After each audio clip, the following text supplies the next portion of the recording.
जो हमारे खुदा सबसी का फजल हमेशा हम सबों के साथ होता रहे। इसो बेशक हम अपनी दरख्वास्तें, अपनी इल्तिजाएँ और मुनाजात अपने आसमानी बाप के हुज़ूर अपने खुदा मसीह के वसीला से खुदा पाक की हज़ूरी में बयान करते हैं। ताहम एक मकाम पर हमारे खुदा मसीह ने भी हमें ये हौसला दिया कि तुम्हारा आसमानी बाप जानता है कि तुम किन किन चीज़ों के मोहताज हो। और हमारा खुदा मसीह जो खुदा बाप का इकलौता बेटा है, उसने भी मुकाशों की किताब में बड़े वाज़िह तौर पर कहा कि मैं दिलों और गुर्दों और जहनों और ख्यालों को चाहने वाला खुदावंद हूँ। और खुदा मसीह ने अपनी ज़मीनी ज़िंदगी में भी इस बात का इजहार किया।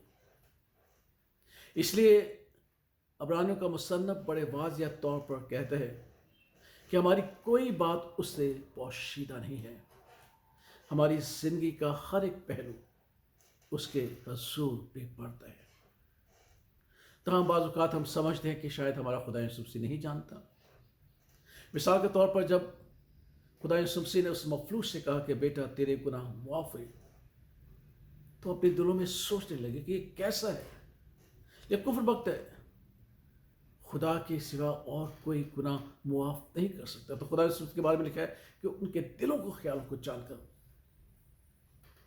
उनसे कहा कि तुम ऐसा ख्याल क्यों मानते हो, इब्ने आदम को ज़मीन पर गुनाह माफ़ करने का इख्तियार है। जब बड़े और छोटे होने का जो था वो सिलसिला शुरू हुआ कि हम में से बड़ा कौन, तो खुदा ने उनके दिलों के ख्यालात को जानकर एक बच्चे को लिया, उनके दरमियान खड़ा करके कहा कि तुम आपस में ऐसा क्यों कहते हो कि हम में से बड़ा कौन है। जो कोई इस बच्चे की मानद बनेगा वो खुदा उनके हुज़ूर उसकी बादशाही में बड़ा कहलाएगा और बड़ा होगा। खुदा मसीह मुझे और आपको जानते हैं कि हमें किन किन चीज़ों की ज़रूरत है। बेशक हम अपना फ़र्ज़ निभाते हुए अपनी हर एक इल्तिजा, दरख्वास्त, शुक्रगुज़ारी के वसीला से उसके रूबरू पेश करते हैं।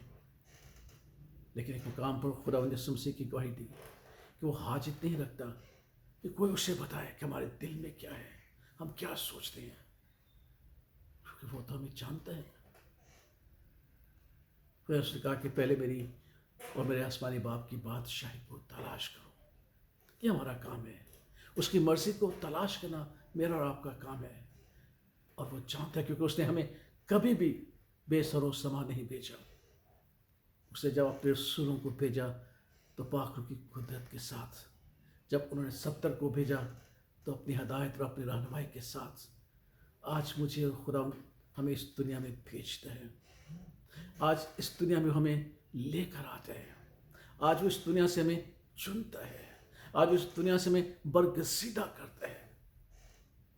तो एक मसीह उनके नाते से इस बात पर भी ईमान रखेगा तो खुदा मेरे दिल के इरादों को, ख्यालों को जानता है। और जिस तरह दाऊद बादशाह ने इससे पेश कर कि खुदा तू मुझे हर तरह से जानता है, मेरा उठना बैठना, हत्ता कि वो बात जो मेरे दिल में और ज़ुबान पे आने वाली थी वो भी जानता है। बेशक खुदा ने कहा कि वो हाजत नहीं रखता।